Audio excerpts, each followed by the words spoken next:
Okay. तो I hope सबको screen दिख रही है।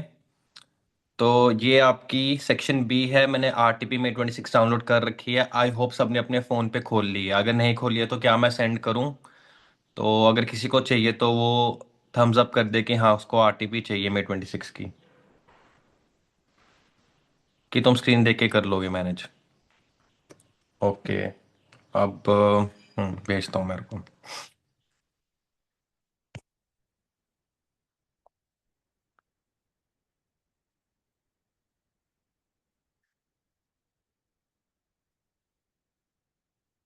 हम्म।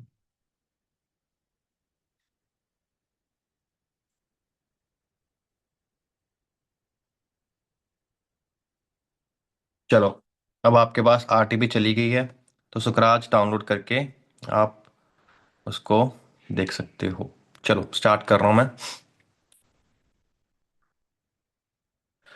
तो पहला केस सिनेरियो है, तो केस सिनेरियो को रीड कर रहा हूँ। उससे पहले ना मैं एक बार क्वेश्चंस को देख लेता हूँ, क्वेश्चंस क्या क्या पूछ रहे हैं। तो इसमें आपके केस सिनेरियो में देखो कितने क्वेश्चंस है, 5 क्वेश्चंस है। तो एक बार गो थ्रू करते हैं। तो पहला क्वेश्चन क्या कह रहा है? मैंने अभी केस सिनेरियो रीड नहीं किया, सीधा मैं क्या कर रहा हूँ, क्वेश्चंस कौन से चैप्टर से है उससे मेरे को आइडिया हो जाएगा। Which of the following statement is correct regarding taxability of consolidated fees charge from the student. तो कुछ कंसोलिडेट फीस अपने स्टूडेंट से चार्ज की है। तो ये किसी एजुकेशन इंस्टीट्यूट का क्वेश्चन होगा। तो उसमें वो ये कह रहा है कि सप्लाई कॉम्पोजिट है, मिक्स्ड है, फीस एग्जाम्प्ट है, या फिर हर कंपोनेंट जो भी बच्चों से चार्ज किया गया है उनको सेपरेटली चार्ज करना पड़ेगा, और चाहे कंसोलिडेटेड प्राइस क्यों ना हो। तो कहीं ना कहीं ये मिक्स कंपोजिट सप्लाई पे है और एग्जाम्पशन चैप्टर का कॉम्बिनेशन का क्वेश्चन है पहला। फिर second, whether GST is payable on the receipt of 2.5 lakh receipt from corporate clients. तो रिसीप्ट मतलब पैसा, 2.5 लाख जो पैसा आया है, सर्विसेज शायद नहीं दी है, राइट, या गुड्स नहीं दिए, जो भी होगा, पैसा आने पे क्या जीएसटी पेबल होगा? नहीं होगा। तो ये किस पे होगा? टाइम ऑफ सप्लाई पे क्वेश्चन होगा। थर्ड, डीजल परचेज किया, क्या उस पे ई वे बिल बनाना है, यस और नो? तो e way bill pay question है, तो ई वे बिल हमने किया हुआ है। फिर फोर्थ क्वेश्चन, क्या सेपरेट रजिस्ट्रेशन चाहिए for additional place of business in another state? तो ये कौन से चैप्टर से है? रजिस्ट्रेशन से। एंड लास्ट आपका, what is the last date to avail ITC pertaining to the current financial year? तो हम कब तक आईटीसी क्लेम कर सकते हैं करंट फाइनेंशियल ईयर का? तो आईटीसी का ये आपका है टाइम लिमिट पे। तो पांचों जो एमसीक्यू है, जो क्वेश्चंस है, क्या हमने कहीं ना कहीं कवर किया हुआ है अपने सब्जेक्ट में? ये सब एग्री कर रहे हैं? राइट। तो अब मैं केस सिनेरियो पढ़ना स्टार्ट कर रहा हूं। ओके। तो देखते हैं। एपेक्स लर्निंग हब एक रजिस्टर्ड पर्सन है under goods and service tax law and is engaged in providing coaching services.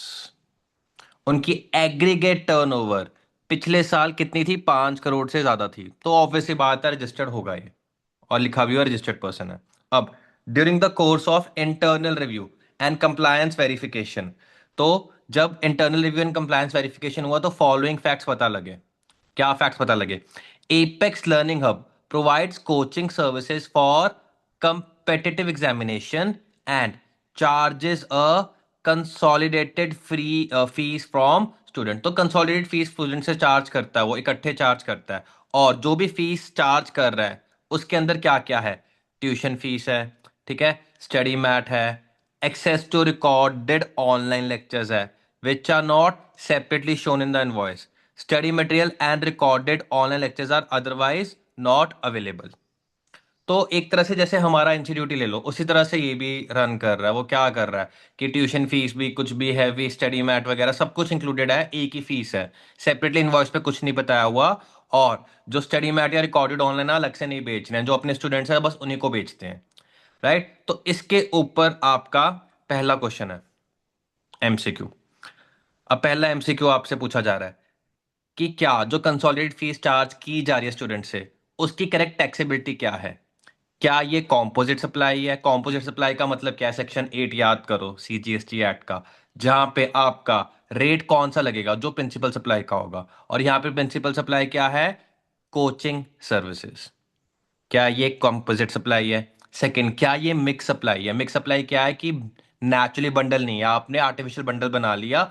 और उस केस में जो भी आपका इंडिविजुअल कंपोनेंट्स है जिस पे हाईएस्ट रेट ऑफ टैक्स होगा, वो पूरी की पूरी सप्लाई पे लग जाएगा वो जीएसटी रेट।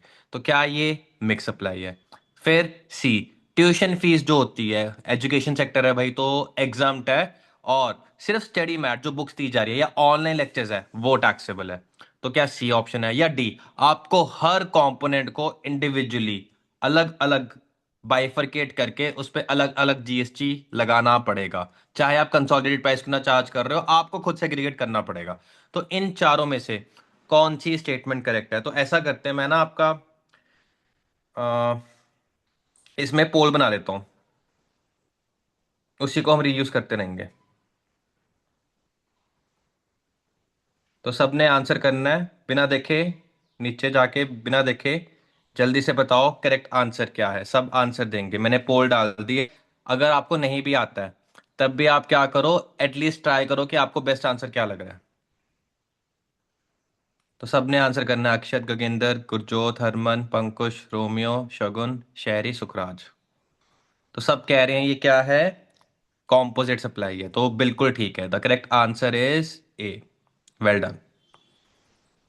तो ये क्या हमने नहीं किया था? क्या ये नेचुरली बंडल्ड है? बिल्कुल नेचुरली बंडल्ड है। क्या ऐसा होगा कि हाँ कि मतलब एक बच्चे को हम आ रहे हैं, उसको कहेंगे कि भाई तू बस क्लास में बैठ जा, ठीक है, तेरे को बुक्स वगैरह नहीं देंगे, या तेरे को रिकॉर्डेड लेक्चर्स नहीं मिलेंगे, तेरे को स्टडी मैट नहीं मिलेगा?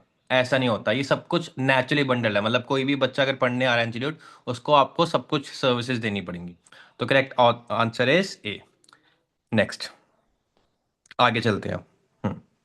अब during the financial year apex Learning hub ने रिसीव किया एडवांस। एडवांस कितने का? 2.5 लाख रुपए का। ओहो, रिजल्ट एक्सपेक्टेड इन 10 मिनट्स। चलो, 2.5 लाख का एडवांस एक्सपेक्ट रिसीव किया from corporate clients for conducting customise training programmes. क्या होता है, कई बार ना कॉर्पोरेट क्लाइंट्स वगैरह होते हैं तो इंस्टीट्यूट्स को क्या करना पड़ता है, जैसे कि कोई कंपनी आके, कोई आईटी कंपनी है या कोई, हाँ आईटी कंपनी होती है, वो इंस्टीट्यूट, किसी भी एजुकेशन इंस्टीट्यूट को पूछ सकता है कि आप हमसे फीस ले लो और आप हमारे एम्प्लॉयज को ट्रेन कर दो, कि जीएसटी जैसे ट्रेन कर दो, इनकम टैक्स के रिगार्डिंग ट्रेन कर दो, जीएसटी साइट पोर्टल कैसे चलता है, या एमसीए की पोर्टल कैसे चलती है, मिनिस्ट्री ऑफ कॉर्पोरेट अफेयर्स। तो कॉर्पोरेट क्लाइंट्स भी हो सकते हैं कि इंस्टीट्यूट के। तो उस इंस्टीट्यूट ने 2.5 लाख रिसीव किया एडवांस अपने कॉर्पोरेट क्लाइंट से, क्या करने के लिए? Conducting customise training programmes. तो पहले बताओ, गुड्स है कि सर्विसेज है? सर ऑब्वियस है कि क्या है, ये सर्विसेज है। Against which services were rendered in the subsequent financial year. तो 2.5 लाख रुपए की सर्विसेज एडवांस में ले ली है, लेकिन इसकी जो सप्लाई दी जाएगी, सर्विसेज एक्चुअली दी जाएंगी, वो अगले फाइनेंशियल ईयर में दी जाएंगी। तो इसके रिगार्डिंग क्वेश्चन है। तो क्वेश्चन क्या है आपका, इसके रिगार्डिंग वो क्वेश्चन पूछ रहा है, whether GST is payable on the receipt of 2.5 lakh receive from corporate. कब है जीएसटी पेबल? जीएसटी क्या जब एडवांस रिसीव कर लिया, जब रिसीव किया तब है? फिर क्या जीएसटी पेबल है only at the time of issue of invoice? तो जब एजुकेशनल इंस्टीट्यूट जो एपेक्स लर्निंग हब है, जब वो इनवॉइस इशू करेगा तब क्या जीएसटी जमा कराना है? थर्ड, जब वो सप्लाई करेगा सर्विसेज उस टाइम पे कराना है, कि जब वो सर्विसेज रेंडर करेगा, ट्रेनिंग देगा। या फिर जीएसटी पेबल होता है नहीं कोचिंग सर्विसेज पे? तो ये तो प्राइवेट कोचिंग सर्विसेज है, प्राइवेट कोचिंग पे तो जीएसटी पेबल होता है, ठीक है। एजुकेशन इंस्टीट्यूट एग्जाम्पशन चैप्टर में पढ़ा था कि आपका एजुकेशन इंस्टीट्यूट का डेफिनेशन उसके अंदर आ रही हो तब आपको एग्जाम्पशन मिलती है। तो डी तो नहीं है, मेरे को पता है, आपको भी पता है। अब ए बी सी में से बताओ करेक्ट ऑप्शन क्या है। जल्दी से अब आंसर ठीक करो अपना, अगर करना है तो। कब है, ए बी सी या डी?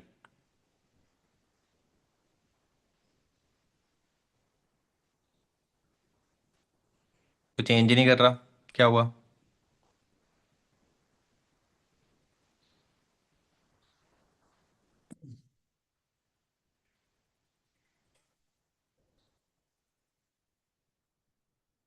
ओके, तो रोमी ने कर दिया, रोमियो ने बी कर दिया, गुरजोत ने बी कर दिया,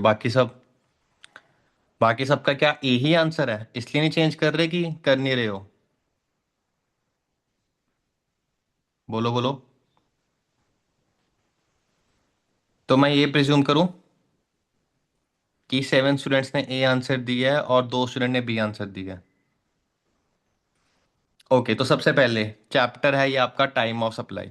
अब time of supply in case अगर आपको गुड्स का देखना है सर्विसेज का देखना है, इस केस में सर्विसेज का देखना है। अब सर्विसेज का देखना है। अब सर्विसेज के केस में क्या नोटिफिकेशन नंबर 66/2017 अप्लाई होती है कि वो सिर्फ गुड्स के लिए होती है?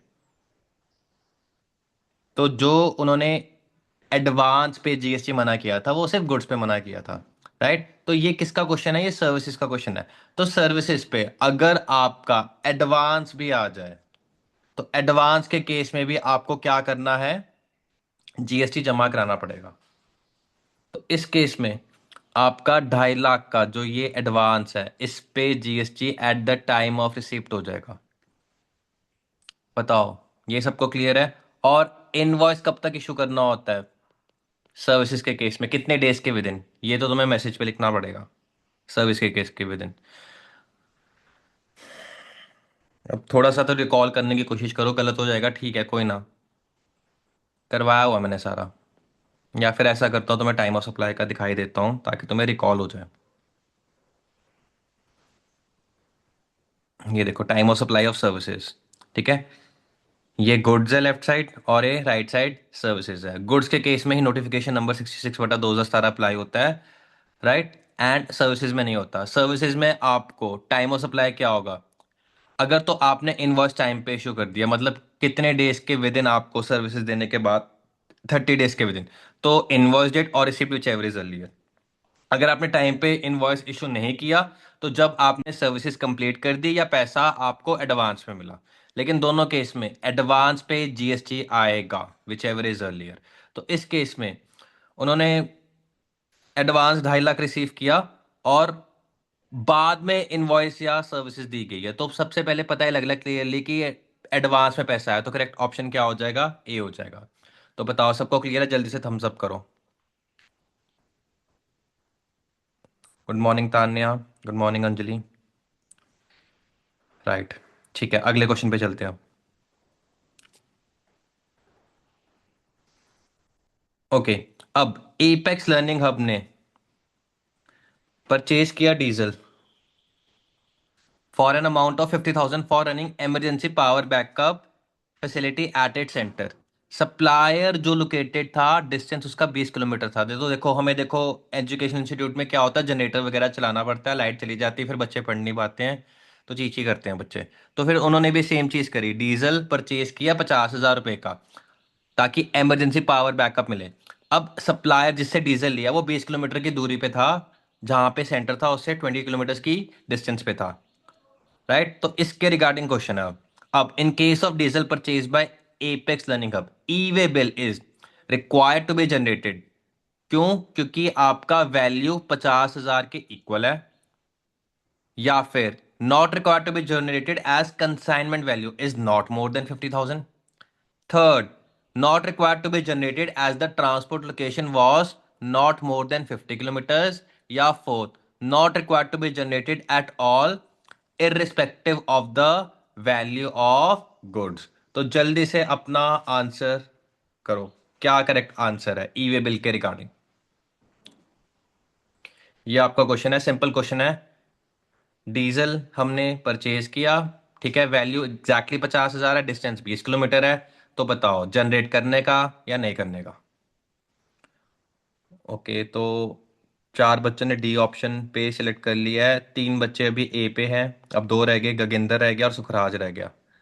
गगेंद्र भी इधर चला गया, सुखराज ए पे है अभी। तो सुखराज आता है कि नहीं आता? चलो तुम्हें रिकॉल करा देता हूँ, अगर तुम्हारे पास मॉड्यूल्स है तो ठीक है, नहीं है तो फिर अभी खोल लेते हैं, अगर मैंने यहाँ पे कर रखी हो डाउनलोड। Module 2, module 2, module 2।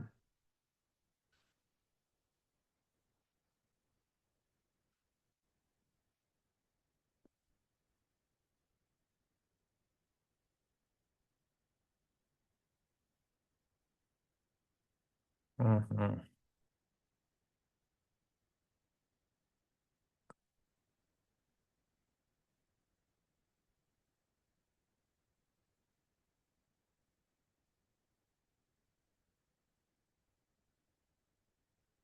पुरानी मॉडल से दिखा देता हूँ।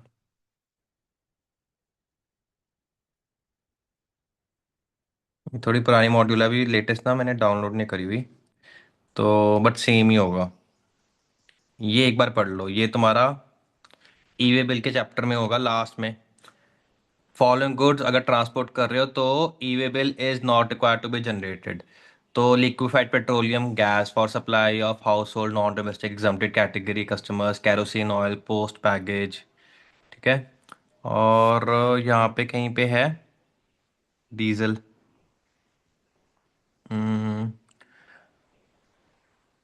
ये देखो, goods transported are alcoholic liquor for human consumption, petroleum crude, high speed diesel, motor spirit, natural gas, aviation turbine fuel.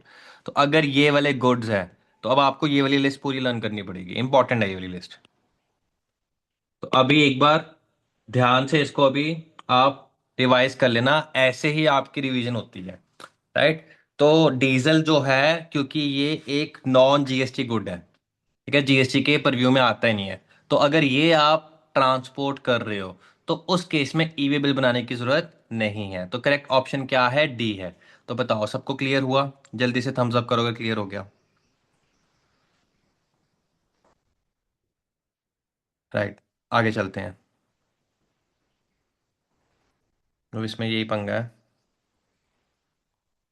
पूरी फाइल फिर से ओपन करनी पड़ेगी, बट चलो कोई ना, करेंगे। तो करेक्ट ऑप्शन डी सिलेक्ट कर रहा हूँ। राइट, अगला देखते हैं अब आगे। एपेक्स लर्निंग हब ने एक additional place of business open करी अनदर स्टेट में ड्यूरिंग द ईयर। तो उन्होंने एक और स्टेट में एक additional place of business open करा, और वहां से क्लासरूम कोचिंग सर्विसेज दी जा रही है। हाउएवर, इनवॉइस कहाँ से इशू कर रहे थे? जो भी इनवॉइस इशू कर रहे थे ओरिजिनल जीएसटी रजिस्ट्रेशन से, और सेपरेट रजिस्ट्रेशन नहीं ली। तो इसके रिगार्डिंग एमसीक्यू है। तो whether Apex Learning Hub was required to obtain separate GST registration for additional place of business in other state? No, एक रजिस्ट्रेशन पूरे इंडिया में काफी है। सेकंड, रजिस्ट्रेशन लेनी पड़ेगी, क्यों? क्योंकि स्टेट स्पेसिफिक है अंडर जीएसटी। थर्ड, जीएसटी, हाँ आपको, यस आपको सेपरेट रजिस्ट्रेशन लेनी पड़ेगी, क्यों? क्योंकि आपकी टर्नओवर एक्सीड कर रही है थ्रेशोल्ड लिमिट से। या फोर्थ, रजिस्ट्रेशन लेनी पड़ेगी, क्यों? क्योंकि goods are supplied from that state. तो बताओ, A B C D correct option क्या है? जल्दी आप व्हाट्सएप पे करेक्ट ऑप्शन सेलेक्ट करो।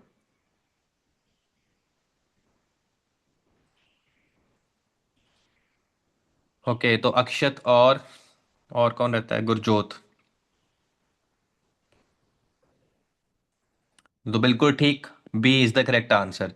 क्यों? क्योंकि स्टेट स्पेसिफिक है। आपने अगर किसी और स्टेट में टैक्सेबल आउटवर्ड टैक्सेबल सप्लाई कर रहे हो तो यहाँ पे बोला भी हुआ है, जैसे मैंने बताया था कि अगर आप दूसरे स्टेट में सिर्फ इंक्वायरी ऑफिस खोलो, कोई आउटवर्ड सप्लाई ना करो, तब हो सकता है कि आपको रजिस्ट्रेशन लेने की जरूरत नहीं है दूसरी स्टेट में।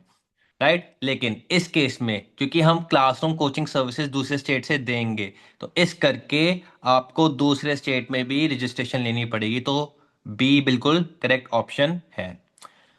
ओके, आगे बढ़ते हैं, लास्ट एमसीक्यू रह गया अब। एनुअल रिटर्न जो फाइल करी 15 दिसंबर को फाइल कर दी है सक्सीडिंग फाइनेंशियल ईयर में, वैसे ड्यू डेट होती है 31 दिसंबर, तो इस बंदे ने पहले फाइल कर दी। राइट, अब इसके रिगार्डिंग क्वेश्चन है, what is the last date to avail ITC pertaining to the current financial year? कब तक आईटीसी ले सकते हैं हम जो भी करंट ईयर का है?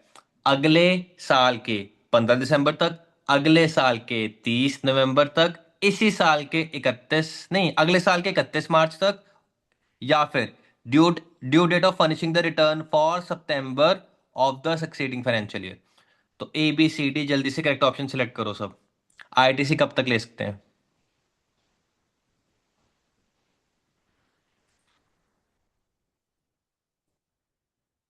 तो सब बी, पिछला ही जैसे बी है तो उसी पे रह रहे हैं, मतलब बी एज्यूम करो कि सबने बी आंसर किया है, तो बी बिल्कुल ठीक है।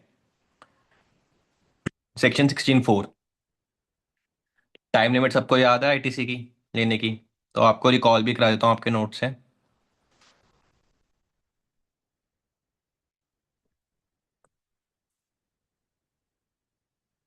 Registered person can claim ITC on invoice या फिर debit note till 30th November of the succeeding financial year, या फिर एक्चुअल डेट जब आपने अपनी रेलिवेंट एनुअल रिटर्न फाइल करी, which ever is earlier.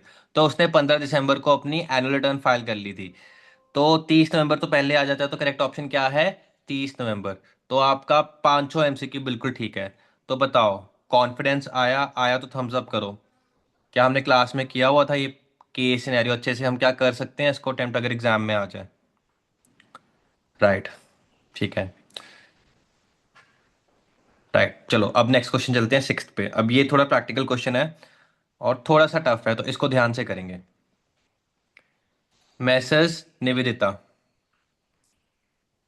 Message Nivedita private limited is a manufacturer of television at Mohali Punjab. तो बस आपको ध्यान रखना है कि एक तो बंदा पंजाब में रजिस्टर्ड है, मोहाली पंजाब में, क्या बनाता है? टीवी बनाता है। और एक उसका सर्विस सेंटर भी है बठिंडा पंजाब में। तो सर्विस सेंटर भी पंजाब में, और जहाँ से फैक्ट्री जहाँ पे टेलीविजन बनते हैं वो भी मोहाली पंजाब में। तो दोनों, उसका गुड्स वाले भी पंजाब में और सर्विसेज वाला सेक्टर भी कहाँ पे है? पंजाब में है। कंपनी ने सिंगल रजिस्ट्रेशन ले ली, तो सिंगल रजिस्ट्रेशन क्या ठीक है कि नहीं? अलग लेनी पड़नी थी मोहाली बठिंडा में? नहीं, क्योंकि स्टेट सेम है। तो सिंगल रजिस्ट्रेशन बिल्कुल ठीक है। अब it provides the following information for the month of November 25। तो ये जो होता है ना, स्टेट और कौन से मंथ का डाटा दिया है, ये बहुत इंपॉर्टेंट होता है, ये आपको बहुत ध्यान से देखना होता है। तो सबसे पहले वो कह रहा है आउटवर्ड सप्लाई। अब इस क्वेश्चन ने तो आपको बता दिया आउटवर्ड सप्लाई और इनवर्ड सप्लाई बाद में जाके सेग्रीगेट कर रहा है, लेकिन सारे क्वेश्चन ऐसे सेग्रीगेट नहीं करते हैं। आपको लैंग्वेज पढ़ के इंटरप्रेट करना पड़ेगा कि भाई ये आउटवर्ड सप्लाई है या फिर ये इनवर्ड सप्लाई है। ठीक है, तो मैं स्टार्ट कर रहा हूं अब। Supply of television to messrs Shine electronics limited located at Ludhiana Punjab. तो किसी कंपनी को हमने शाइन इलेक्ट्रॉनिक्स को 20 लाख के टीवी बेचे, और जो कि सेम स्टेट में लोकेटेड है, लुधियाना में। तो 20 लाख का एज ऑफ नाउ क्या आ जाएगा आपका? आउटवर्ड इस पे जो भी जीएसटी रेट होगा आउटपुट टैक्स बन जाएगा।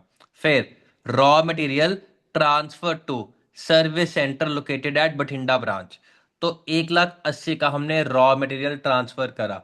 तो बताओ सप्लाई है या नहीं है? अगर सप्लाई है थम्स अप करो, अगर नहीं है थम्स डाउन कर दो।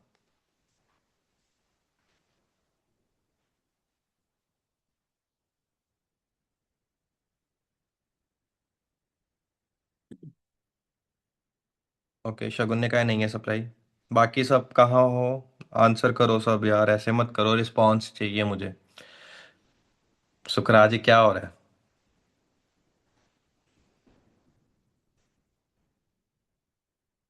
ऐसा रिस्पॉन्स भी नहीं चाहिए भाई।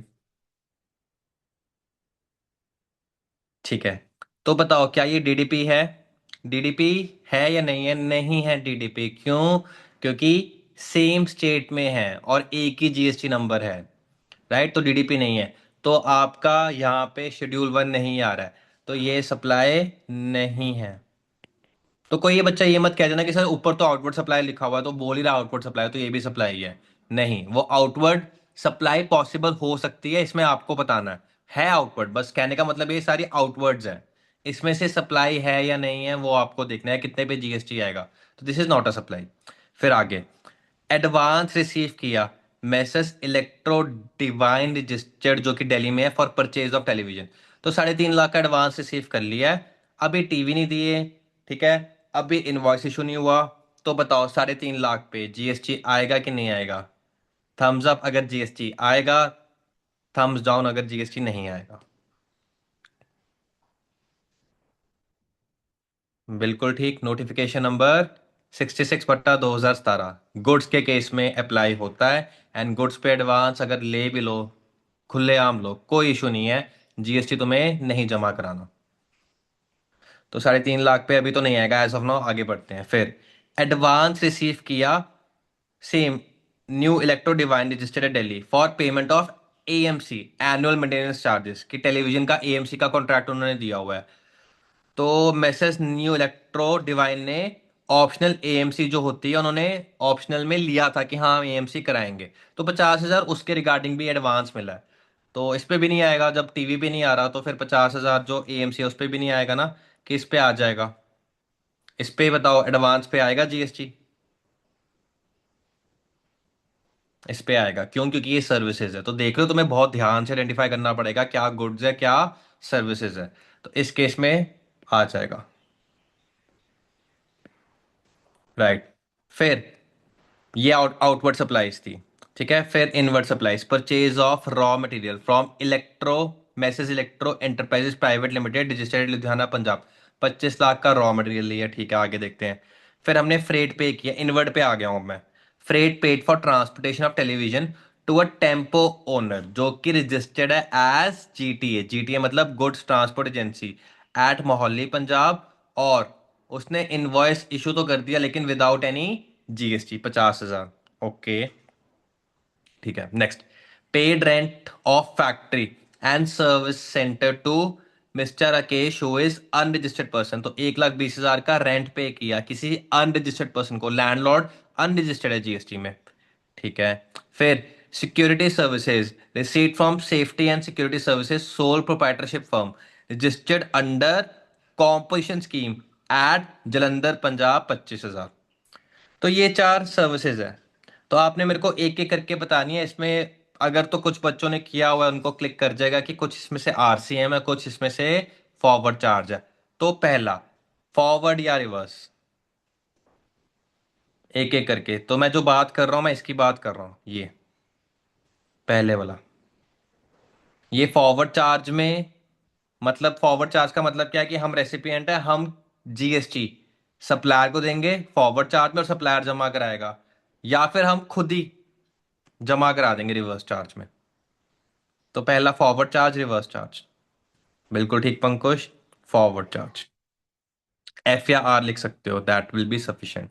This is your forward charge, right. उसके बाद नेक्स्ट आपका 50,000, फॉरवर्ड या रिवर्स। आपने फ्रेट पे किया टेलीविजन को ट्रांसपोर्ट करने का टू अ टेम्पो ओनर जो कि रजिस्टर्ड एज जीटीए, राइट। और टेम्पो ओनर ने इनवॉइस इशू किया लेकिन विदाउट एनी जीएसटी, 50,000।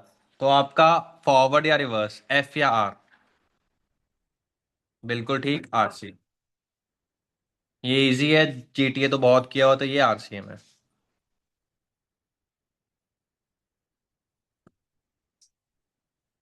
उसके बाद paid rent of factory and services centre to mister Rakesh who is unregistered person, 1,20। तो इसमें देखो फॉरवर्ड चार्ज में तो क्योंकि सामने वाला सप्लायर रजिस्टर्ड नहीं है तो ऑब्वियस सी बात है वो तो जीएसटी नहीं लेगा। नाउ द क्वेश्चन इज, क्या इस पे जीएसटी नहीं आएगा या फिर हमें रिवर्स चार्ज में कराना पड़ेगा? तो इसमें या तो होगा नो टैक्स, ठीक है, या फिर रिवर्स चार्ज होगा। तो इसमें क्या लगता है आपको? Okay, well done. इसमें रिवर्स चार्ज, बिल्कुल ठीक। तो मैं आपको रिकॉल करा देता हूं। तो हम अपनी आरसीएम की पूरी लिस्ट यहाँ पे ओपन करेंगे।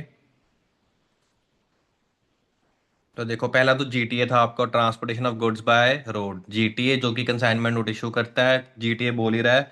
रेट आपको ध्यान रखना है, आप कितना हो गया है, 18% हो गया है। ठीक है, इस चीज का ध्यान देना। ओके, फिर आपका दूसरा भी हमने कौन सा पढ़ा था, renting of commercial dwelling, any property other than residential dwelling.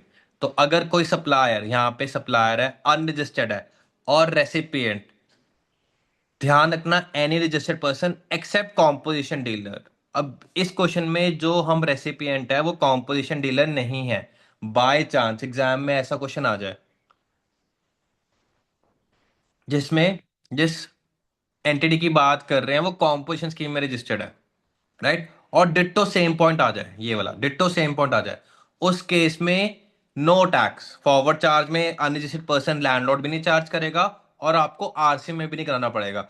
तो ये बहुत ध्यान से देखना। अब यहाँ पे कहीं बोला है कॉम्पोजिशन स्कीम नहीं, बट मैं अगर बोल देता कि कॉम्पोजिशन स्कीम है भाई, तो देखो बहुत ध्यान से बच्चे उस टाइम क्या करेंगे, आरसीएम में टैक्स कर देंगे कि तो आरसीएम में आता है तो आरसीएम में टैक्स जमा करा देंगे। उस केस में आपको करना ही नहीं है, क्योंकि क्यों, सब जो पर्सन है वो क्या है, कॉम्पोजिशन डीलर है। तो इस चीज का ध्यान देना है। फिर next, security services, receipt from messrs safety and security services, एक सोल प्रोप्राइटरशिप फर्म है, ठीक है, और वो registered under composition scheme at Jalandhar. तो सर्विसेज रिसीव करी हमने, सामने वाला जो है सप्लायर वो किस में रजिस्टर्ड है, वो रजिस्टर्ड है कॉम्पोजिशन स्कीम में, राइट, 25,000। तो इसमें बताओ फॉरवर्ड आएगा, रिवर्स आएगा, क्या आएगा?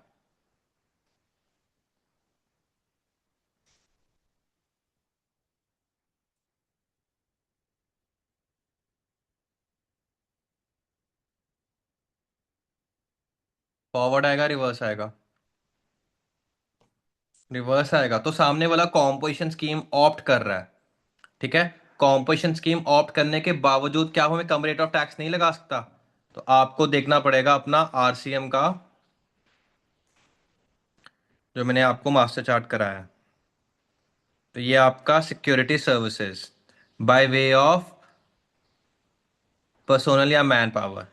अगर सप्लायर कोई भी पर्सन है other than body corporate, person other than body corporate है, तो क्या supplier person other than body corporate है? यस। क्या है? सोल प्रोप्राइटरशिप फर्म है।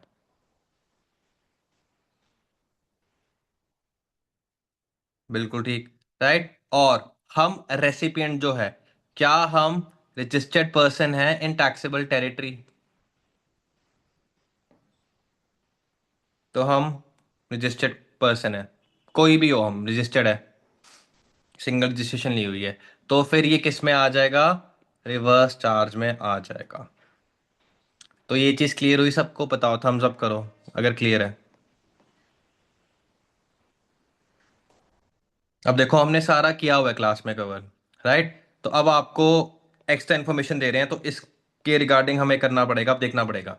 हमने जो रॉ मटेरियल परचेज किया था ये 25 लाख में, इस 25 लाख के अंदर की बात कर रहा है, इसमें से एक 20 का जो हमारा है रॉ मटेरियल, वो हमने परचेज किया था 10/3/25 को। तो ये नवंबर मंथ का डाटा है। इस 25 के अंदर एक 20 का वो है जो 10/3/25 को हमने परचेज किया था। लेकिन इनवॉइस कब अपलोड किए गए? In GSTR 1 on 18/11/25, and such details have been communicated to the recipient in form GSTR 2B। तो अब मुझे बताओ हम कितने पे आईटीसी लेंगे? 25 पे लेंगे कि 23,80,000? तो आप बताओ कितने पे लेंगे हम?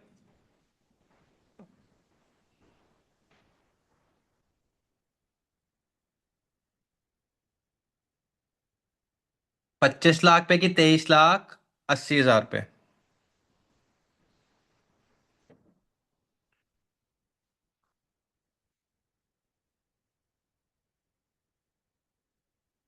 वाई 23,80,000 अब आ गया। अब हमारे उसने 1 पे अपलोड कर दिया है, तो क्या इशू है?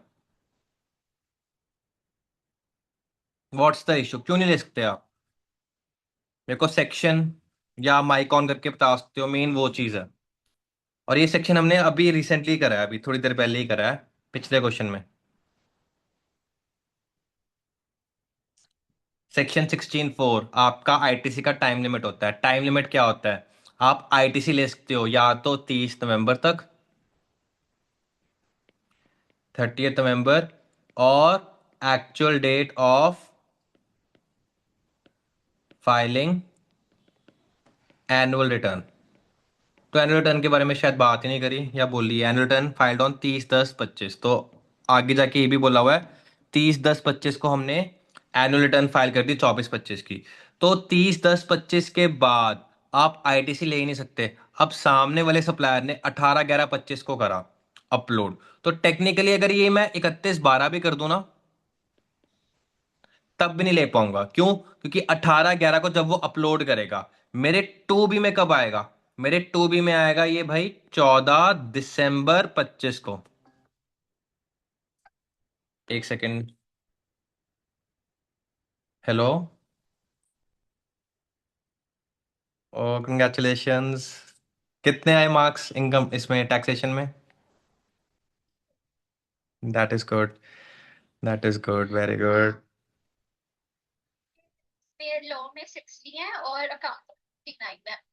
That is very good, I am so happy. अभी मेरी क्लास चल रही है, फिर मैं आराम से करता हूँ फोन। ठीक है चलो। ओके दिया। ओके तो एक स्टूडेंट पास हो गया, गुड न्यूज़।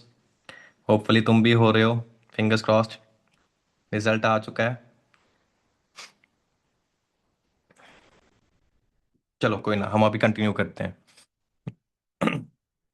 तो देखो आपका जो आईटीसी लेना है वो आपने 30 नवंबर तक लेना है, राइट? तो अगर आपके 2B में 14/12 को आ रहा है और 3B आप कब फाइल करोगे? 20/12 को करोगे ना, तो तब भी नहीं ले पाते आप। तो इस केस में एक 20 पे आईटीसी ले ही नहीं पाओगे। तो 25 - 1 20, 23,80,000 पे ही आईटीसी आएगा। राइट। अब उसके बाद next point, credit note of 80,000, credit note of 80,000 excluding GST है। वो इशू किया था 30/11/25 को to Messrs Shine electronics Limited against invoice of 4/20 issued on 10/3/24। अब बात को समझो, क्रेडिट नोट कौन इशू कर रहा है? जो क्वेश्चन में निवेदिता प्राइवेट लिमिटेड है वो क्रेडिट नोट इशू कर रहा है। क्रेडिट नोट से क्या होता है? आउटपुट लाइबिलिटी कम होती है या बढ़ती है? क्रेडिट नोट से आउटपुट लाइबिलिटी कम होती है। अब वो अपनी आउटपुट लाइबिलिटी अलग से कम करना चाहता है, कितने से? 80,000 पे जो भी जीएसटी बनेगा। राइट। और ये इनवॉइस कब इशू हुआ था? ये क्रेडिट नोट कब इशू हुआ था? 30/11/25 को। लेकिन कौन से इनवॉइस के अगेंस्ट है? इनवॉइस आपका 4/20 का जो है वो इशू हुआ था 10/3/24 को। तो सिंपल क्वेश्चन है, क्या क्रेडिट नोट इशू कर सकते हैं 80,000 पे जीएसटी? क्या हम कम कर सकते हैं नवंबर 25 में? यस और नो? अगर कर सकते हैं तो थम्स अप करो, अगर नहीं कर सकते तो थम्स डाउन कर दो, या फिर अगर कर सकते हैं यस लिख दो और नहीं कर सकते तो नो लिख दो।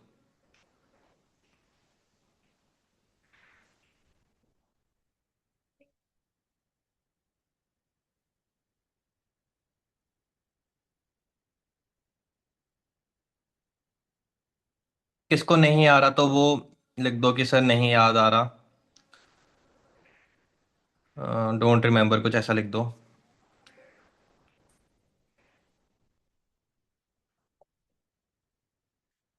No don't know. चलो। क्रेडिट नोट, क्रेडिट नोट का तुम्हें एक टाइम लिमिट करवाया है कि नहीं करवाया मैंने? इसमें मैंने कहाँ करवाया हुआ है?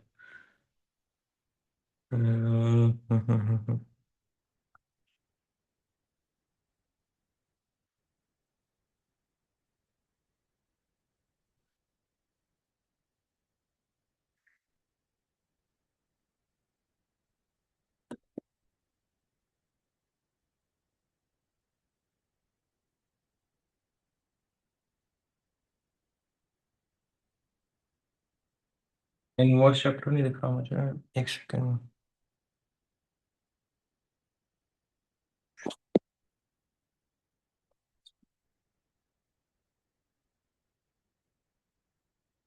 एक्चुअली मेरे पास ना अभी मॉड्यूल भी है नहीं लेटेस्ट, बट कोई ना, इधर ढूंढने की कोशिश करते हैं हम।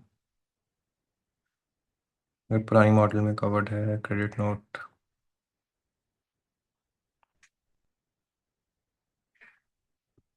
सेक्शन 34 है।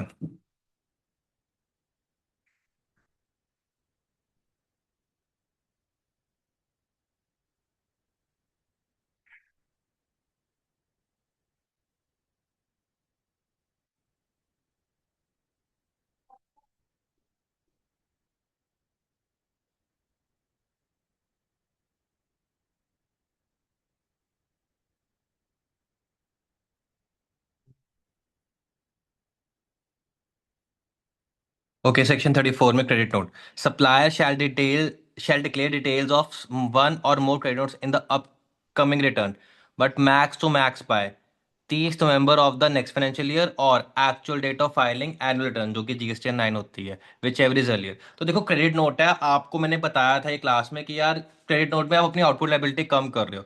जब आउटपुट लाइबिलिटी कम करनी होती है तो उस केस में गवर्नमेंट चाहेगी कि यार ये आउटपुट लाइबिलिटी कम ना करे, उसमें तो टाइम लिमिट दे देगी। डेबिट नोट में क्या होता है? डेबिट नोट में आप अपनी आउटपुट लाइबिलिटी बढ़ाते हो, तो जब बढ़ाना होता है उसके लिए कोई टाइम लिमिट नहीं रखी है उन्होंने। ठीक है। तो क्रेडिट नोट के लिए टाइम लिमिट रखी हुई है, क्या? 30 November of the next financial year or actual date of filing of annual return. अब इस क्वेश्चन में आपने एनुअल रिटर्न कब फाइल कर दी है? आपने एनुअल रिटर्न मेरे ख्याल से अक्टूबर में कर दी थी।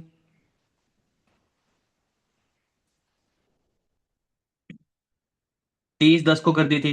जब 30/10 को कर दी है तो आपको क्या वो पुराना जो पिछले साल का है इनवॉइस 10/3/24 का, क्या उसका आपको आउटपुट लाइबिलिटी कम करने देंगे? नहीं करने देंगे। तो ये क्रेडिट नोट टाइम बार हो गया है, ये क्रेडिट नोट हम आउटपुट लाइबिलिटी कम नहीं कर सकते। तो बताओ, क्लियर हुआ? तो थम्स अप करो जल्दी से।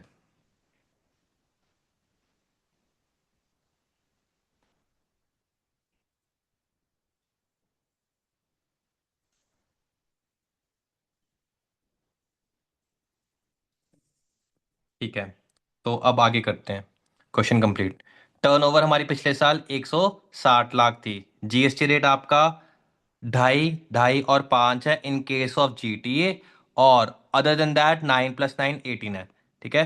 सारी आपकी बाकी चीजें, all figures are inclusive of taxes. You are required to compute GST payable on outward supply, GST payable under reverse charge और ITC। तो आपको तीन चीजें कैलकुलेट करनी है।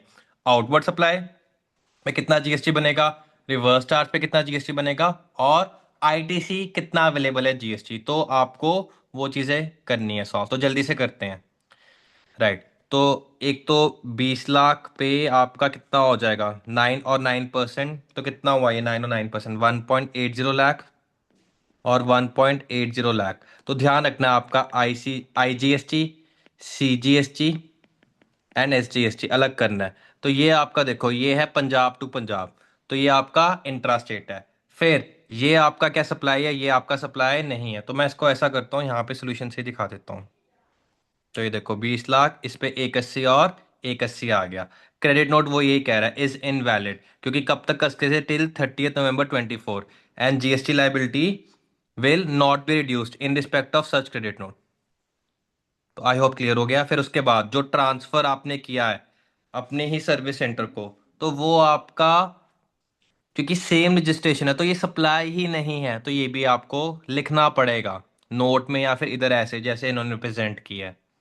राइट। फिर जो गुड्स पे एडवांस मिला है, गुड्स के एडवांस के केस में आपका नहीं आएगा, तो उन्होंने ब्लैंक ब्लैंक छोड़ा हुआ है। लेकिन सर्विसेज पे उन्होंने देखो 50,000 पे। अब हाँ, इस पे बताओ जो एएमसी है वो आपका इंटर है कि इंट्रा है। तो एएमसी कहाँ दी जा रही है, एएमसी दी जा रही है दिल्ली में। आप पंजाब से बिलोंग करते हो तो सर्विसेज दिल्ली में हो रही है आपकी कंप्लीट। तो इस करके इंटरस्टेट है, तो इस पे क्या आ जाएगा, 9,000 IGST आ जाएगा। पासिंग परसेंटेज पता है कितना रहा है, अभी आ गया। मेल फीमेल वाला है, मेल पास हुए हैं 20%, फीमेल 18.26%। चलो, काफ़ी मैसेजेस आ रहे हैं अभी, बट मैं अभी क्लास में हूँ तो अभी ज़्यादा रिस्पॉन्स नहीं कर पाऊंगा उनको। ओके। तो ये आपका कहाँ गया, 9,000 ये आ गया आपका एएमसी पे। तो उन्होंने टोटल 180, 180 और 9,000 कर दिया। फिर रिवर्स चार्ज में आपने सबने बता ही दिया था, एक आपका GTA वाला आ गया। ठीक है। रेंटिंग ऑफ इमूवेबल प्रॉपर्टी आ गया, एंड सिक्योरिटी सर्विसेज आ गया। एंड ये सारे आपके इंट्रा स्टेट है, तो वो इंटर और इंट्रा ध्यान दे देना, वो प्लेस ऑफ सप्लाई का रूल्स देख के। तो ये आपका टैक्स पेबल अंडर आरसीएम आ गया। फिर आपका आईटीसी कितना आया, आईटीसी आपका जो 2380 था उस पे बनेगा, 120 पे आपको नहीं मिलेगा। क्यों, क्योंकि वो टाइम बार हो गया। ठीक है।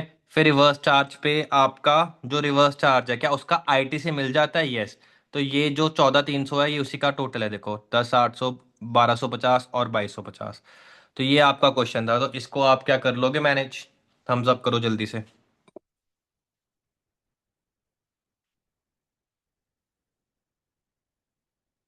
राइट। तो ये दो बड़े क्वेश्चंस थे, तो हमने ये निपटा लिए हैं। अब बाकी क्वेश्चंस कंपैरेटिवली इजी है, तो उनको भी देख लेते हैं जल्दी से।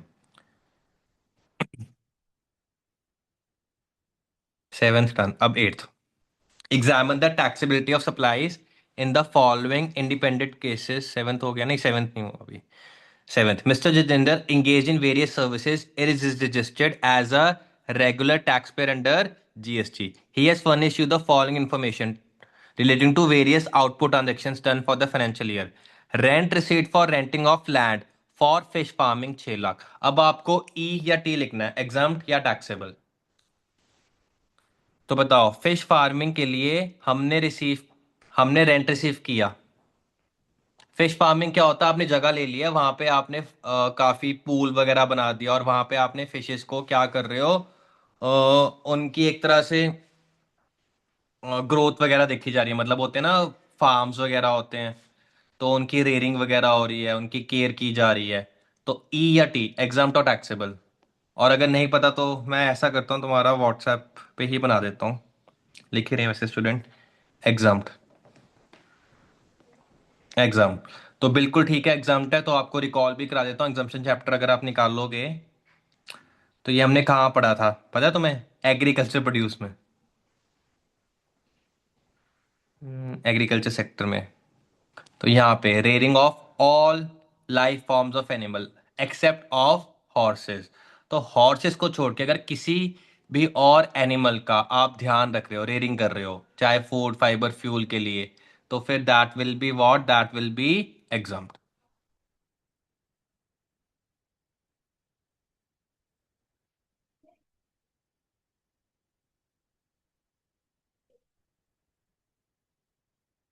एक स्टूडेंट के .60 आए हैं, अभी एक मैसेज आया। That is so good. Harpreet Kaur.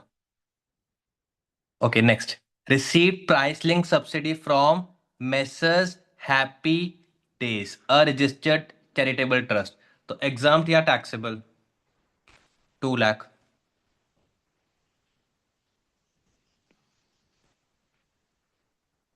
बताओ।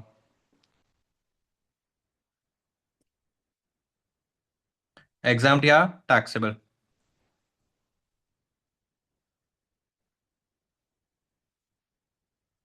टैक्सेबल?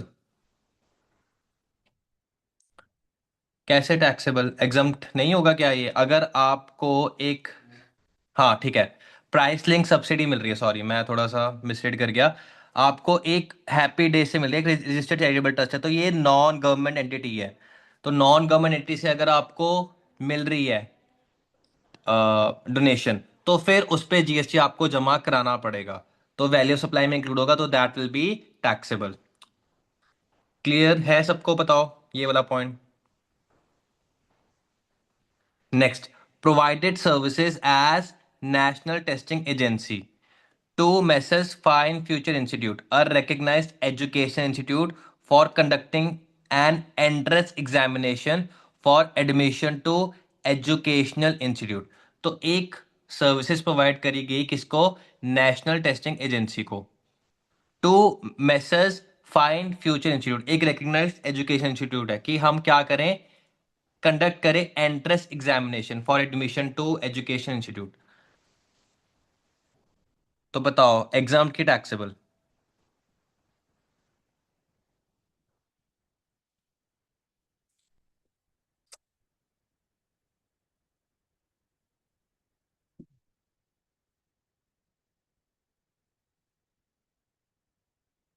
एग्जाम तो देखो मैं तुम्हें रिकॉल करा देता हूँ कहाँ से ये है आपका। तो अगर आप निकालोगे education sector, right, education sector में आपने यहाँ पे देखा होगा services in relation to admission और कंडक्ट ऑफ एग्जामिनेशन, तो वो क्या है? एग्जाम्प्ट है। और कब है? Services by any person to education institute. तो यहाँ पे देखो क्या बोला हुआ है, अ रेकग्नाइज्ड एजुकेशन इंस्टीट्यूट। हमने एक सर्विसेज दी, मिस्टर जितेंद्र ने, उस जितेंद्र ने क्या दी, कि मैं तुम्हारे लिए एग्जामिनेशन कंडक्ट करके दूंगा तुम्हें, ठीक है, और तुम्हें दूंगा मैसेज फाइन फ्यूचर इंस्टीट्यूट को, जो कि एक रेकग्नाइज्ड एजुकेशन इंस्टीट्यूट है। किस चीज का सर्विसेज दी जा रही है? एग्जामिनेशन कंडक्ट करने का। तो जब ऐसी सर्विसेज दी जा रही है तो फिर क्या हो जाएगी? एग्जाम्प्ट हो जाएगी। Next. Providing services by way of preconditioning, pre-cooling, ripening, and waxing of fruit. Essential character of the fruits remain same। 32 lakh. तो बताओ ये एग्जाम है या टैक्सेबल है?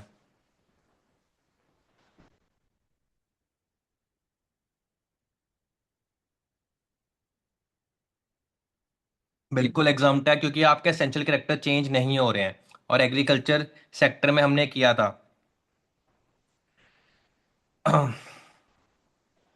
यहाँ पे मैंने क्या लिखवाया हुआ है, ये देखो, services like pre conditioning, pre cooling, ripening, waxing, retail packaging, labelling of fruits and vegetables क्या है आपके? एग्जाम्प्ट है। तो बिल्कुल करेक्ट, दिस इज एग्जाम्प्ट। फिर अगला। Provide rooms having room charges of 4500 per day to a person receiving health care services from is established health care clinic. तो 1.5 लाख की हमने रूम्स जो रेंट पे दिए हैं, क्योंकि हेल्थ केयर सर्विसेज दी जा रही है और हमारा एक एस्टैब्लिश्ड हेल्थ केयर क्लिनिक है। तो ये एग्जाम है, टैक्सेबल है? और अगर है तो क्यों है, उसका रीजन भी लिख के दो मुझे।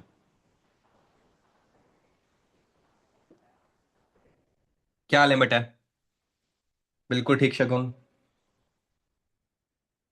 बिल्कुल ठीक। 5,000 से कम है, तो 5,000 से अगर कम होता है तो उस केस में आपको एग्जाम्पशन दी जाती है। अगर 5,000 से ज्यादा होता तो टैक्सेबल होता। लेकिन अगर सपोज एग्जांपल देता हूँ 5,000 से ज्यादा है और कोई केयर यूनिट में कोई पेशेंट एडमिटेड है, उस केस में भी क्या टैक्सेबल हो जाएगा? नहीं। जब किसी केयर यूनिट में होगा तब कोई लिमिट नहीं है, फिर तो हमेशा एग्जाम्पशन होगा। तो इस केस में क्योंकि बस रूम दिया जा रहा है और 5,000 से कम है, तो फिर क्या हो जाएगा? एग्जाम्प्ट हो जाएगा। तो ये था आपका क्वेश्चन, क्वेश्चन नंबर 7, 5 मार्क्स का। तो बताओ, क्या हमने नहीं किया हुआ ये? कॉन्फिडेंस आ रहा है, नहीं आ रहा? तो डरना नहीं है, मतलब सब कुछ तुमने किया हुआ है। ठीक है, चलो नेक्स्ट क्वेश्चन देखते हैं, 8th। इजी है ये वाला, ये तो अभी आंसर कर ही दोगे तुम मुझे। Examine the taxability of supplies in the following independent cases in terms of relevant provision of the CGST act. Brief reason should form part of your answer. Services of health insurance business provided by Health and Bless Insurance Company to mister Krish Kinare and उसकी family को health insurance services दी गई है। तो बताओ, taxable है या exempt है?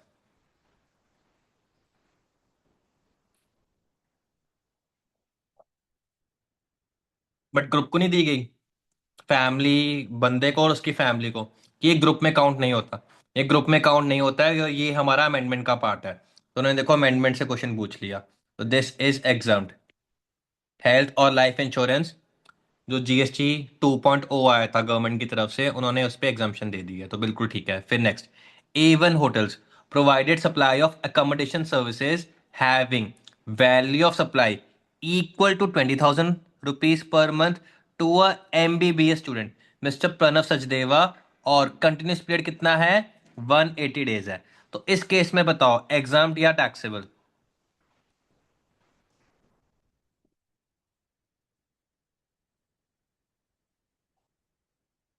Basically क्या हो रहा है, कोई स्टूडेंट पढ़ने आ रहा है, राइट, तो उसको पीजी वगैरह चाहिए होगा। तो पीजी चाहिए होगा, तो उस केस में जो होटल है वो उससे 20,000 रुपये ले रहे हैं पर मंथ, राइट, एक MBBS स्टूडेंट से। और जो स्टूडेंट है वो कंटिन्यूअस 180 डेज स्टे भी कर रहा है। तो बच्चे कई बार क्या करेंगे कि देखो ये होटल है, तो फिर क्या कर देंगे? टैक्सेबल कर देंगे। नहीं, क्योंकि आपका टैरिफ पर मंथ कितने से कम है, ये तो नाम से तो कुछ लेना देना नहीं है। आपका 20,000 या उससे कम हो, और कम से कम अगर आप 90 दिन रहते हो, तो ये एक तरह का होटल सर्विसेज नहीं है। ये आप एक तरह से किसी स्टूडेंट को पीजी एकोमोडेशन सर्विसेज दे रहे हो। तो उस केस में क्या हो जाएगा? एग्जाम्प्ट हो जाएगा। तो इसका तो मैं लैंग्वेज भी पढ़ा देता हूँ ताकि तुम्हें रिकॉल हो। ये हमने कहीं ना कहीं एग्जाम्पशन में किया हुआ है।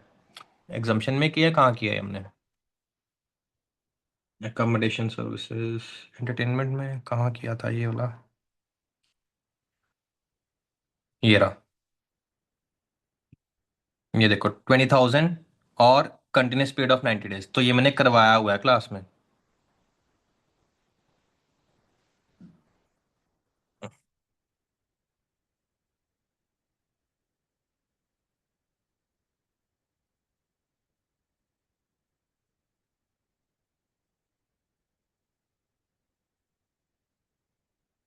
और 90 डेज वाला कहाँ गया? ये देखो, minimum continuous period of 90 days, तो एग्जाम्प्ट है।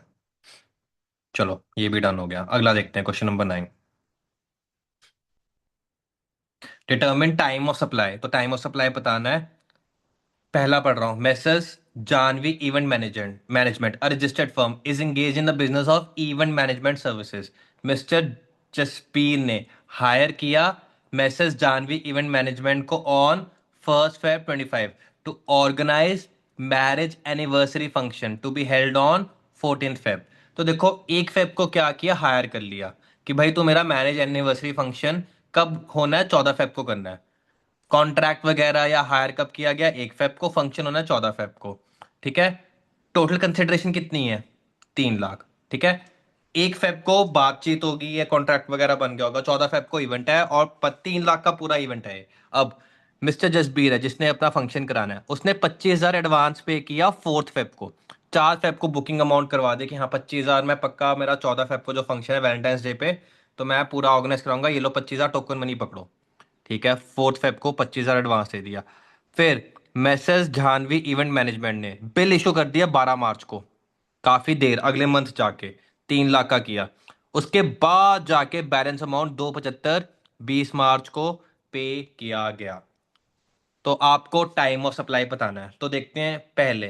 टाइम ऑफ सप्लाई गुड्स का है कि सर्विसेज का है? सर क्लियरली पता लग रहा है सर्विसेज का है। सर्विसेज के केस में आपका प्रोविजन क्या कहता है? आपका प्रोविजन ये कहता है एडवांस आए तब, या फिर आपने अगर इनवॉइस टाइम पे इशू कर दिया। इनवॉइस कब तक इशू करना है? 30 डेज के विद इन, जब प्रोविजन ऑफ सर्विस होगी। प्रोविजन ऑफ सर्विस कब हुई है? 14 फेब को, राइट। 14 फेब के क्या 30 डेज के विद इन इनवॉइस इशू हो गया है? यस, इनवॉइस बिल्कुल टाइम पे इशू है 12 मार्च को, तो टाइम पे इशू हो गया है। तो हम अब दो डेट देखेंगे, पैसा कब रिसीव हुआ और इनवॉइस कब इशू हुआ, विच एवर इज अर्लियर। तो इन केस ऑफ 25,000, ये 25,000 के लिए तो पैसा पहले आया 4 फेब, इसका टाइम ऑफ सप्लाई हो जाएगा 4 फेब। हाँ जी मैम।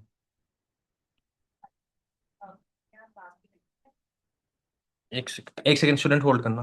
हाँ जी, क्लास की तो अभी 60 का तो हुआ ठीक है। जी हरप्रीत का हुआ है तो यार मेरे मैसेज आ रहा है फोन हरप्रीत को ध्यान नहीं है तो हम बच्चे एकदम से नहीं फोन आप दूसरे को ऐड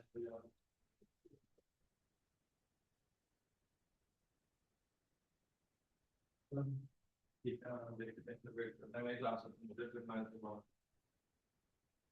ठीक है।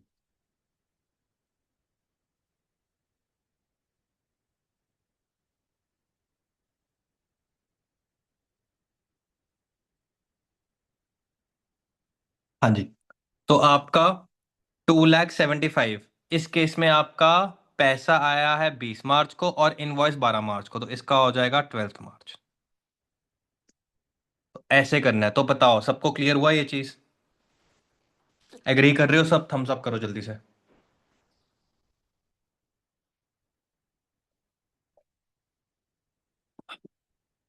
बिल्कुल ठीक। तो एक बार सोल्यूशन भी दिखा देता हूँ तुम्हें, यही दिया होगा। हाँ, इसकी प्रेजेंटेशन तुम्हें करना है, कैसे प्रोविजन करनी है, लिखनी है, और कैसे आंसर प्रेजेंट करना है। तो देखो मैं कंक्लूजन पढ़ रहा हूँ। 4 फेब 25,000 और 12 मार्च बैलेंस अमाउंट 2,75,000।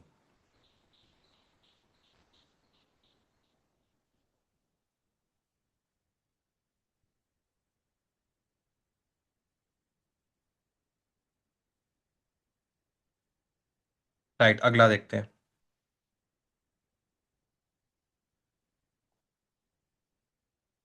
कहाँ गया? मिस्टर श्रवण कुमार एक रजिस्टर्ड पर्सन है, undertook the services of transportation of goods from Messrs Long Way Tempo Services a GTA, a registered person on 1 Jan 2025 to transport goods from Gurgaon to Faridabad Haryana. तो एक registered person है, उसने transport services ली from Long Way Tempo Services, एक GTA, तो GTA से services ली है। और 1 Jan 2025 को कि गुड्स ट्रांसपोर्ट कर दो Gurgaon to Faridabad. Messrs Long Way Tempo Services ने इनवॉइस इशू किया 30,000 का 2 Jan 2025 को, ठीक है। श्रवण कुमार जो बंदा जिसने सर्विसेज ली जीटीए की, उसने चेक इशू कर दिया 30,000 का 18 फेब को, और बुक्स में एंटर हुआ सेम डे पे, लेकिन चेक डेबिट हुआ 19 फेब को। टाइम ऑफ सप्लाई बताना है for the transportation services received by him. तो पहले तो बताओ फॉरवर्ड चार्ज या रिवर्स चार्ज?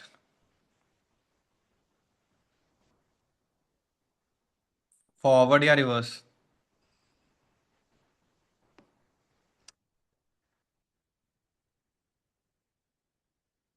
रिवर्स, बिल्कुल ठीक। तो रिवर्स चार्ज है, तो अब आपको 13(2) अप्लाई करना है, 13(3) अप्लाई करना है। 13(3) सेक्शन 13(3) आरसीएम का। और आरसीएम का 13(3) क्या कहता है आपका?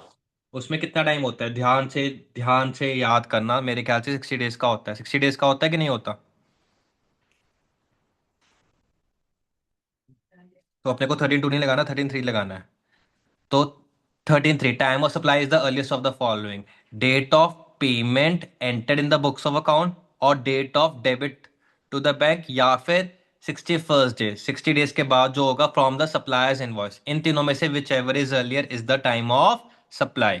तो इस केस में अब मैं आपको पूरा टाइमलाइन बना के दिखा देता हूँ। फर्स्ट जैन को क्या हुआ है, फर्स्ट जैन को जीटीए सर्विसेज दी गई, ठीक है, ट्रांसपोर्टेशन की सर्विसेज दी गई, ट्रांसपोर्ट हुआ माल।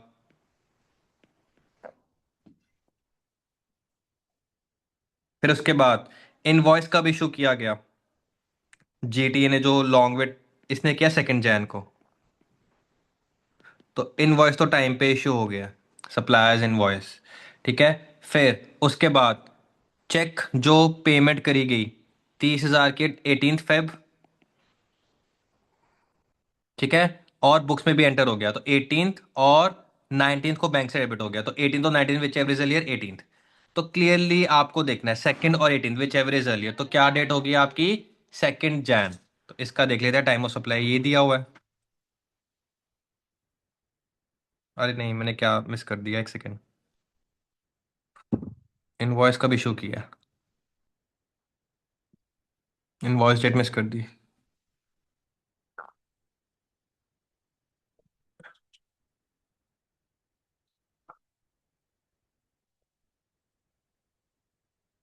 अच्छा ठीक है, हाँ। अब सेकंड जैन के बाद आपको कितने डेज देखने हैं, 60 डेज देखने हैं। तो 60 डेज कितने हो गए आपके, ये तो चला जाएगा अपना अराउंड फर्स्ट या सेकंड मार्च हो जाएगा, तो ये तो बाद में जा रहा है। तो आपका पहला क्या आ रहा है, आपका डेट ऑफ पेमेंट, तो पेमेंट 18 फेब को हो रही है, तो टाइम ऑफ सप्लाई क्या हो जाएगा, 18 फेब हो जाएगा। तो इस केस में आपका 18 Feb will be the time of supply. तो आपका यही प्रोविजन है, देखो, date of payment 60 days from the date of issue of invoice by the supplier, and date of issue of invoice by the recipient अगर self invoice हो। तो ये self invoice का वैसे केस नहीं है कि सप्लायर ने ही इनवॉइस इशू किया है। तो ये जो सेल्फ इनवॉइस का है ना, ये इंपॉर्टेंट मार्क कर लेना, इसके ऊपर क्वेश्चन पक्का बना सकते हैं। उसमें ये कह देंगे कि सप्लायर तो इनवॉइस इशू नहीं कर रहा है, रेसिपेंट एज रेसिपेंट तुमने खुद कर दिया इनवॉइस इशू, और आपने पेमेंट और अपना इनवॉइस इशू कर दिया एक पर्टिकुलर डेट को, तो आपको फिर 60 डेज तब नहीं करने, क्योंकि यार एज रेसिपेंट तुम खुद सेल्फ इनवॉइस बना रहे हो। इस केस में क्योंकि सप्लायर ने इनवॉइस इशू किया है, तो फिर 60 डेज ऐड करके देखा जा रहा है। तो ये चीज क्लियर हुई सबको, जल्दी से थम्स अप करो।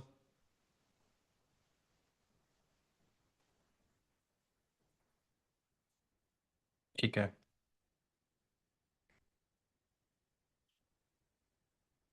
तो 18 फेब हो गया, अब लास्ट क्वेश्चन रह गया 10th, फिर इसको हम कंप्लीट कर लेते हैं। Messrs Alpha Distributor registered in Maharashtra supplied goods to Messrs Beta Retailers registered in Gujarat. तो सप्लायर महाराष्ट्र से है, रेसिपिएंट गुजरात से है। Due to urgency, part A of the e way bill is furnished by Beta Retailers on 5th March at 2 PM। तो आपका जो part A होता है, पार्ट ए ईवे बिल का बीटा रिटेलर्स, बीटा रिटेलर्स कौन है, रेसिपिएंट ने किया 5th मार्च को 2 बजे, राइट। गुड्स डिलीवर हुई, ठीक है, 5 मार्च को जो भी ट्रक वगैरह है वो कम्यूट में था 6th मार्च को, फिर 7th मार्च को सुबह जाके फाइनली गुड्स क्या हुई, डिलीवर हुई। अब details of the e way bill are made to Alpha Distributors to the common portal immediately upon generation. तो रेसिपिएंट ने ई वे बिल बनाया, मतलब रिस्पॉन्सिबिलिटी एक तरह से रेसिपिएंट ने ली गुड्स ट्रांसपोर्ट करने की, राइट। तो जो सप्लायर है उसको ई वे बिल की डिटेल्स कॉमन पोर्टल पे मिल गई जैसे ही ई वे बिल जनरेट हुआ। अब जो अल्फा डिस्ट्रीब्यूटर्स है, जो सप्लायर है, उसने अपनी कम्युनिकेट नहीं करी एक्सेप्टेंस और रिजेक्शन ऑफ द कंसाइनमेंट। तो ये आपको एक तरह का केस गिवन है, तो इसके ऊपर क्वेश्चंस पूछ रहे हैं। तो पहला क्वेश्चन है आपका, to whom were the details of the e way bill made available under relevant provisions of the e way bill. तो सिंपल सी बात है, देखो, रिस्पॉन्सिबिलिटी कौन ले रहा है इस केस में, कौन ले रहा है रिस्पॉन्सिबिलिटी, रेसिपिएंट। तो जब रेसिपिएंट रिस्पॉन्सिबिलिटी लेता है तो वो ई वे बिल बनाएगा, कंप्यूटर पे जाके अपना सिस्टम पे जाके बनाएगा, और फिर किसको अवेलेबल हो जाएगा, सप्लायर को अवेलेबल हो जाएगा। अगर सप्लायर ई वे बिल बनाता है, ठीक है, रिस्पॉन्सिबिलिटी लेता है गुड्स को डिलीवर करने की, तो फिर जब सप्लायर बनाएगा तो किसको कम्युनिकेट होगा, तो रेसिपिएंट को कम्युनिकेट होगा। ये चीज आपको ध्यान है, ई वे बिल में बताई थी कि कौन रिस्पॉन्सिबिलिटी लेता है, या तो सप्लायर ले रहा होता है या रेसिपिएंट ले रहा होता है, या फिर सप्लायर का ट्रांसपोर्टर या फिर रेसिपिएंट का ट्रांसपोर्टर। इसको मैं आपको रीड करवा देता हूँ, जो पहला वाला आपका पार्ट है 10A। Part A of the e way bill is furnished by Beta retailers recipient ने कब 5 मार्च 2 बजे। The details of the e way bill generated shall be made available on the common portal. किसको होगा? Supplier को available हो जाएगा in case part A किसने file किया है, फिल किया है, रेसिपिएंट ने या ट्रांसपोर्टर ने। और अगर रेसिपिएंट को मिल जाएगा अगर किसने पार्ट ए फिल किया है, सप्लायर या उसके ट्रांसपोर्टर ने। इस केस में क्योंकि रेसिपिएंट ने ई वे बिल बनाया है तो फिर ई वे बिल की डिटेल्स किसको अवेलेबल हो जाएंगी पोर्टल पे? सप्लायर को हो जाएगी। तो ये था पहला क्वेश्चन। बताओ क्लियर हुआ? राइट। आगे देखते हैं।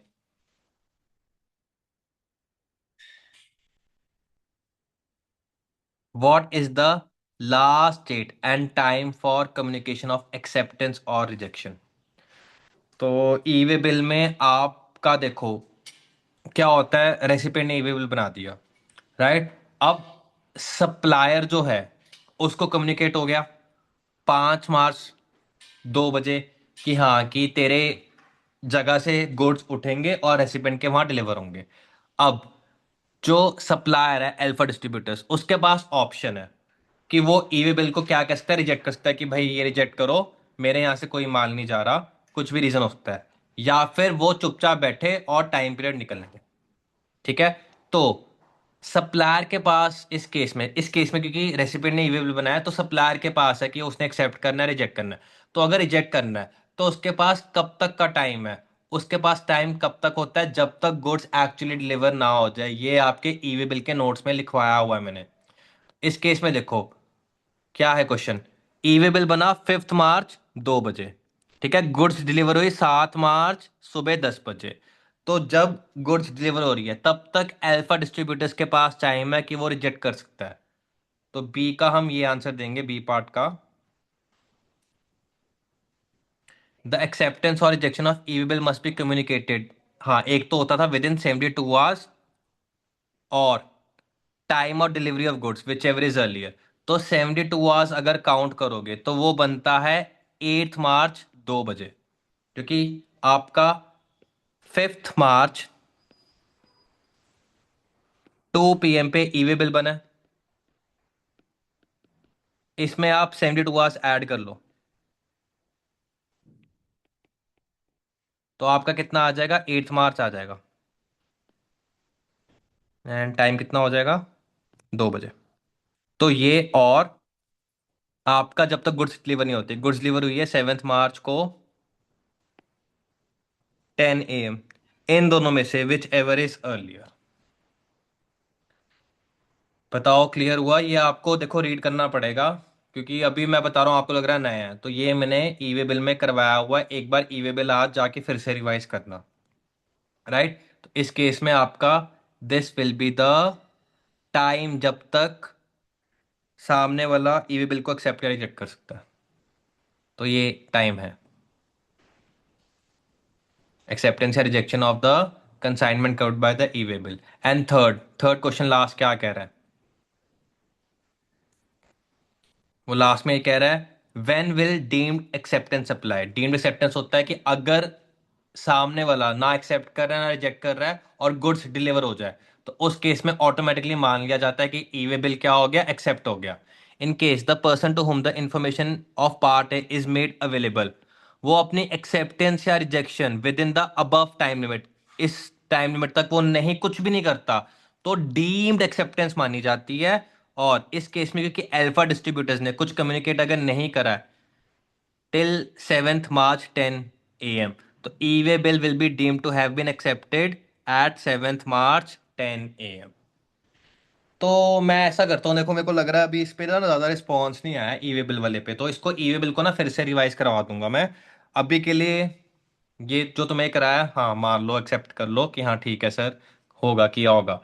बाकी इसको डिटेल में हम ऐसा करते हैं, इसकी अलग से एक रिवीजन क्लास रखते हैं। लास्ट 3-4 चैप्टर्स की तो आपने वैसे ही बोली हुई है और कुछ केस सिनेरियोज भी करने हैं।